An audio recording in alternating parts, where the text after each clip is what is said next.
Hello my dear students, my name is Dr. Deepti and I am here with a new topic of psychology, that is meaning of psychology, goals of psychology and branches of psychology. आज जो topic मैं आपके समक्ष discuss करने वाली हूँ ये हमारे जो सिविल सर्विसेज के स्टूडेंट्स हैं जो मेंस में साइकोलॉजी ऑप्ट करेंगे, आज मैं उसका पेपर 1 जो आपका है उसकी फर्स्ट यूनिट आज से मैं स्टार्ट कर रही हूँ। क्योंकि हम लोग अभी रेगुलर क्लासेस नहीं जा पा रहे हैं जो हमारे स्टूडेंट्स हैं, तो अपनी इन ऑनलाइन क्लासेस या वीडियोस के जरिए मैं उनका एक ब्रशअप करना चाहती हूँ। मैं चाहती हूँ कि उनके बहुत अच्छे से ये कंटेंट्स क्लियर हो जाए, तो यूनिट 1 मैं आज से स्टार्ट कर रही हूँ। देखिए, जो आपका साइकोलॉजी है किस तरीके से उसने एक जर्नी को पूरा किया है, क्या उसके गोल्स रहे हैं, कौन कौन सी ब्रांचेस रही हैं, तो ये मैं आपके समक्ष आज डिस्कस करूंगी।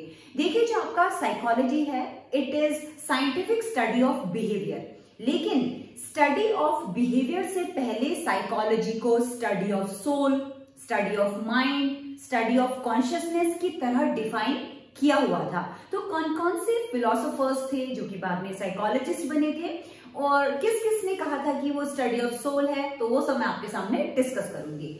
देखिए, सबसे पहले क्या है मैं आपको बताना चाहूंगी कि जो साइकोलॉजी सब्जेक्ट होता है उसके क्या क्या गोल्स होते हैं। वैसे तो साइकोलॉजी सब्जेक्ट के बहुत सारे गोल्स होते हैं, लेकिन हमने उसको कंक्लूड किया है 4 गोल्स में।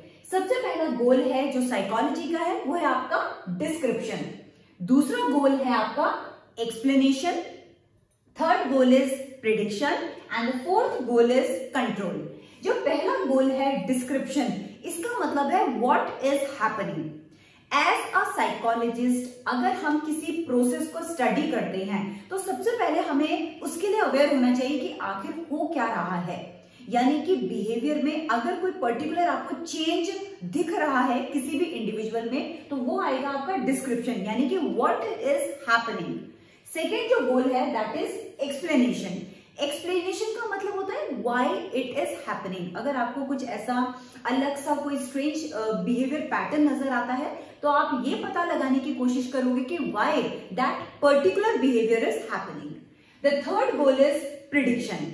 प्रिडिक्शन का मतलब होता है when will it happen again, यानी कि भविष्य में वो जो पर्टिकुलर बिहेवियर पैटर्न है उसके होने की संभावना क्या रहेगी। Last goal is control. Control का मतलब है कि how it can be changed. अगर आपको लगता है कि उस पर्टिकुलर बिहेवियर पैटर्न को चेंज होना चाहिए या फिर उसमें कुछ मॉडिफिकेशन की आवश्यकता है, तो ये वाला गोल आपका आ जाएगा कंट्रोल में। तो आप क्या करेंगे, वो सारे कंट्रोलिंग फैक्टर्स को फाइंड आउट करने की कोशिश करेंगे जिससे कि उस पर्टिकुलर बिहेवियर को हम कंट्रोल कर सकते हैं। तो ये 4 हमारे साइकोलॉजी के गोल थे। देखिए, अब जो मैं आपके सामने डिस्कस करने वाली हूँ वो है आपका मीनिंग ऑफ साइकोलॉजी।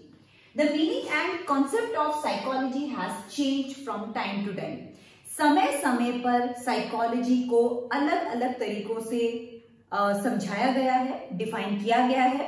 जैसे कि हमारे एक बहुत बड़े साइकोलॉजिस्ट थे वुडवर्ड। इनका ये मानना था कि first psychology lost its soul, then mind, then consciousness. अब ये जो उन्होंने डिफाइन किया था साइकोलॉजी को कि साइकोलॉजी ने सबसे पहले अपनी सोल को खोया, then it lost its mind and then consciousness. वो ये बताना चाहते थे कि सबसे पहले साइकोलॉजी को स्टडी ऑफ सोल कहा गया, उसके बाद स्टडी ऑफ माइंड कहा गया, उसके बाद स्टडी ऑफ कॉन्शियसनेस कहा गया।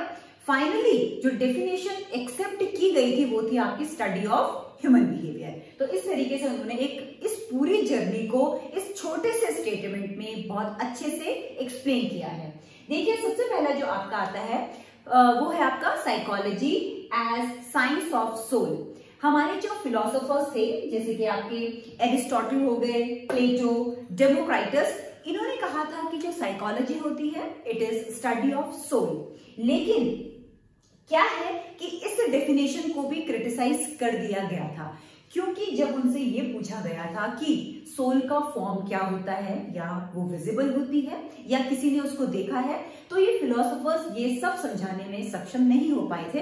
तो इस डेफिनेशन को भी क्रिटिसाइज किया गया था, क्योंकि हमने सोल को नहीं देखा है, उसका कोई फॉर्म नहीं है, तो it is very difficult to study soul. तो ये इस तरीके से इसे क्रिटिसिज्म का सामना करना पड़ा था।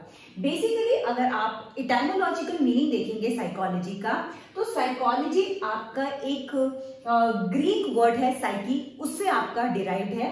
देखिए साइक का मतलब होता है सोल एंड लोगोस का मतलब होता है साइंस। जो इटाइमोलॉजिकल मीनिंग है साइकोलॉजी का, it is study of soul.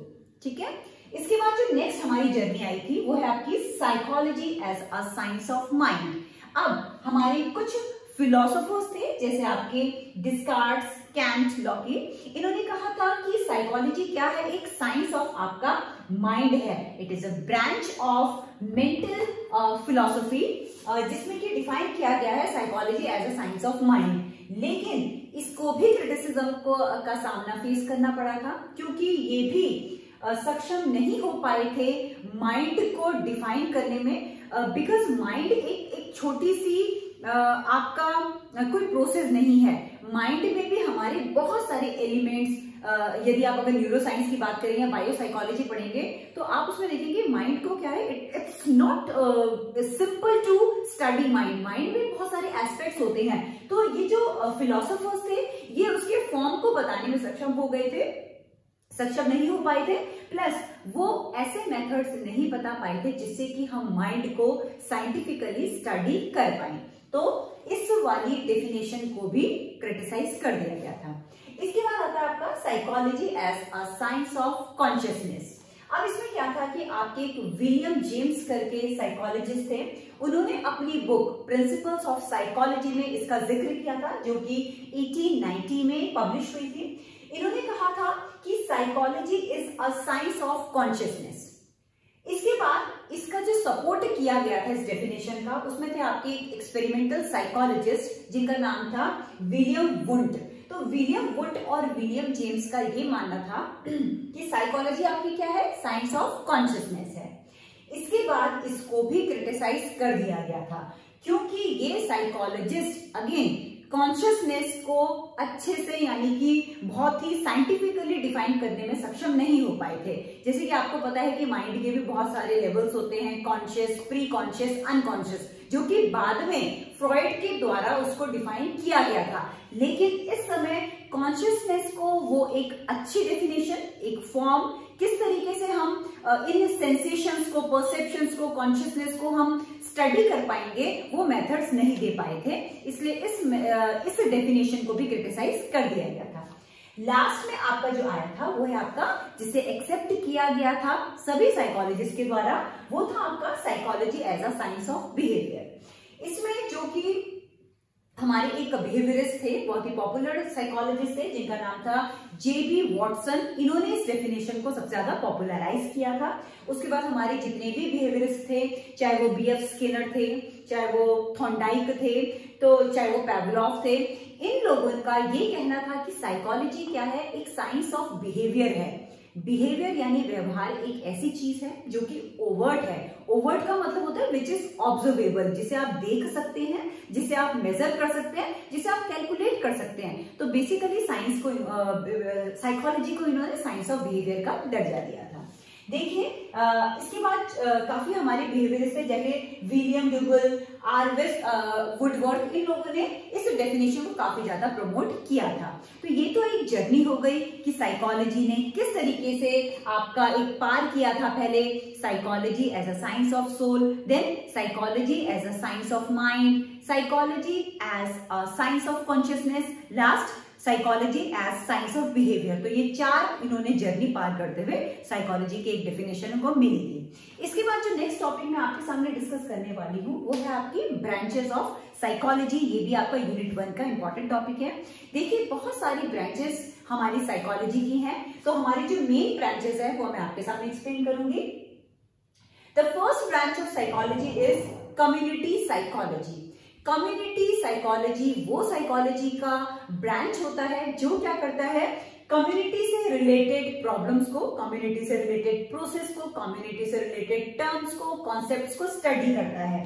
Basically ये क्या करता है, एज अ होल कम्युनिटी को स्टडी करता है। Next branch of psychology is clinical psychology.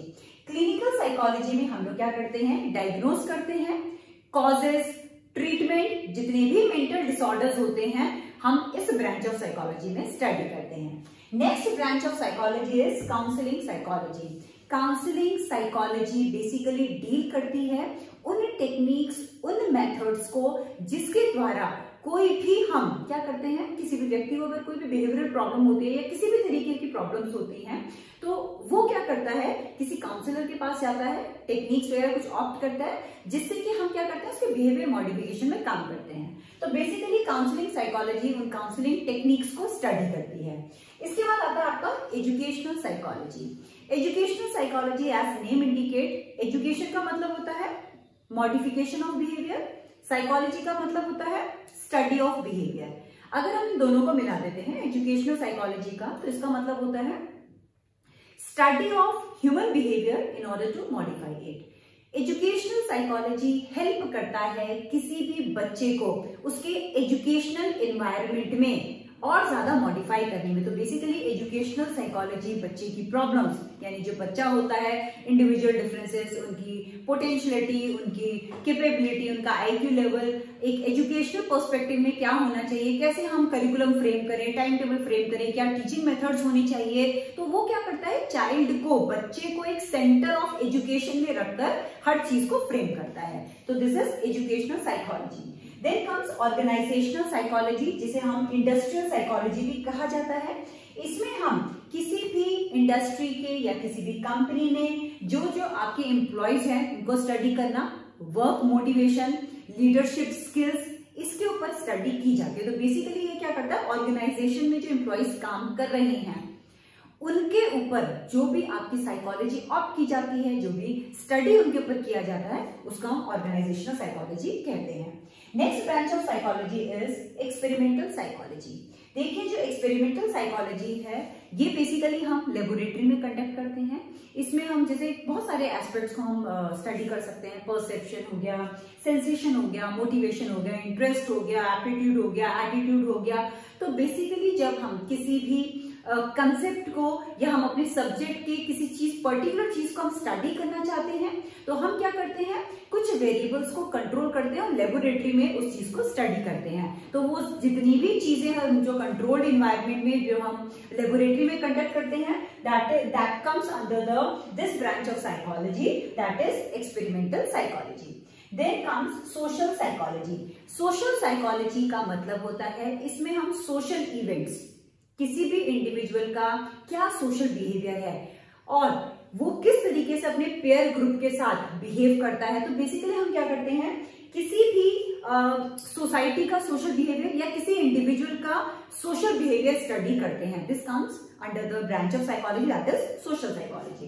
Then comes comparative psychology. As name indicate, इसमें हम तुलना करते हैं, यानी कि इसमें हम कुछ भी तुलना कर सकते हैं। एज फॉर एग्जाम्पल अगर हमें देखना है ग्रोथ एंड डेवलपमेंट की जो स्टेजेस होती हैं, इन्फेंसी, चाइल्डहुड, एडोलेसेंस, एडल्टहुड, क्या उनकी फिजिकल कैरेक्टरिस्टिक्स होती है, क्या उनकी मेंटल कैरेक्टरिस्टिक्स होती है, क्या उनकी इमोशनल कैरेक्टरिस्टिक्स होती हैं।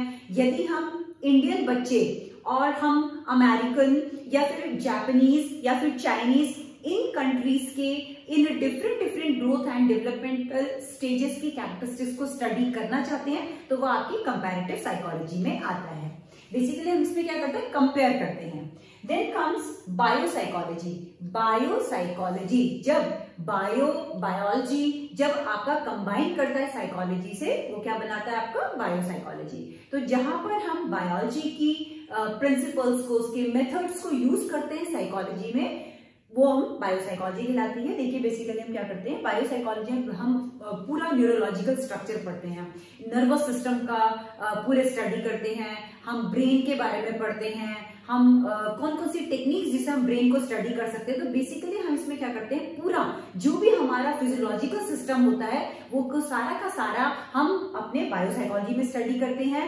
उन जैसे फॉर एग्जांपल अगर हम ये हार्मोन्स की बात करें, हम जो हमारी बॉडी में बहुत सारे ग्लैंड्स हैं, तो वो ग्लैंड्स क्या करते हैं, पर्टिकुलर हार्मोन सेक्रेट करते हैं। अब क्या होता है कि ओवर सेक्रेशन या अंडर सेक्रेशन ऑफ हार्मोन्स क्या करते हैं, हमारे बिहेवियर को अफेक्ट करते हैं। तो बायोसाइकोलॉजी हमको ये बताता है कि पर्टिकुलर हार्मोन के अंडर सेक्रेशन या ओवर सेक्रेशन से हमारे बिहेवियर पर क्या प्रभाव पड़ेगा। तो जब हम एक साइंटिफिक स्टडी करते हैं बिहेवियर का कि फिजियोलॉजिकल प्रोसेस का क्या इफेक्ट पड़ेगा बिहेवियर में, तो वो हमारा बायोसाइकोलॉजी में आता है। Then comes abnormal psychology. Abnormal psychology में हम मेंटल डिसऑर्डर्स यानी कि अगर हम बिहेवियर में देख रहे हैं कि कोई एबनॉर्मल सा ट्रेट हमको नजर आ रहे हैं, सपोज कोई नॉर्मल ह्यूमन बीइंग है, आपको कुछ एबनॉर्मलिटी उसके अंदर नजर आती है, तो वो हम इस ब्रांच ऑफ यानी कि एबनॉर्मल साइकोलॉजी में स्टडी करेंगे। Then comes cognitive psychology.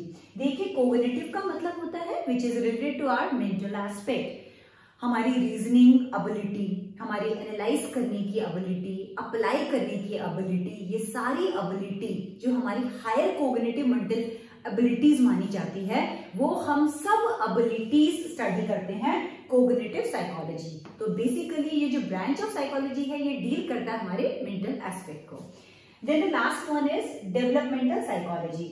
Developmental psychology में हम क्या करते हैं, अब आपको पता ही है कि जब बच्चा एक जन्म लेता है तो उसे अलग अलग स्टेजेस से गुजरना पड़ता है, infancy, childhood, adolescent, adulthood, later adulthood. तो फाइनली क्या करते हैं, हर स्टेज की अपनी कैरेक्टरिस्टिक्स होती हैं, चाहे वो फिजिकल है, मेंटल है, इमोशनल है। तो हर स्टेज में क्या चेंजेस आते हैं, क्या जरूरतें होती हैं, क्या नीड्स होती हैं, क्या हमारी रिक्वायरमेंट्स होती हैं, वो सारी की सारी ग्रोथ एंड डेवलपमेंट स्टेजेस हम स्टडी करते हैं डेवलपमेंटल साइकोलॉजी में। तो आज मैंने आपके सामने डिस्कस किया है मीनिंग ऑफ साइकोलॉजी। दूसरा मैंने डिस्कस किया है कि कौन कौन से गोल्स होते हैं साइकोलॉजी के, जिसमें मैंने आपको 4 गोल बताए हैं। The first one is description, the second one is explanation, third one is prediction and the fourth one is control. इसके बाद मैंने डिस्कस किया कि मीनिंग ऑफ साइकोलॉजी यानी साइकोलॉजी ने एक हिस्ट्री को पार करते हुए कुछ स्टेजेस उन्होंने क्रॉस की है, तो मैंने एक एक करके आपको डिफाइन किया था। सबसे पहले हमारा था psychology as a science of soul, फिर psychology as a science of mind, तीसरा मैंने आपको बताया psychology as a science of consciousness, fourth जो आपकी फाइनली एक्सेप्टेबल थी वो था आपका psychology as science of behaviour. इसके बाद मैंने डिस्कस किया आपके सामने कि कौन कौन से आपके ब्रांचेस होते हैं साइकोलॉजी का। मैंने आज जो आपके समझ डिस्कस किया है यूनिट 1 के, हमने 2 टॉपिक्स डिस्कस किया। इसी तरीके से फर्दर मैं आपके सामने टॉपिक्स लेके आती रहूंगी, जो सिविल सर्विसेज का एक बहुत ही इंपॉर्टेंट टॉपिक है। यदि आप चाहते हैं कि इसी तरीके की वीडियोस मैं आपके समक्ष लेकर आती रहूं, तो please share and subscribe my channel. Thank you so much.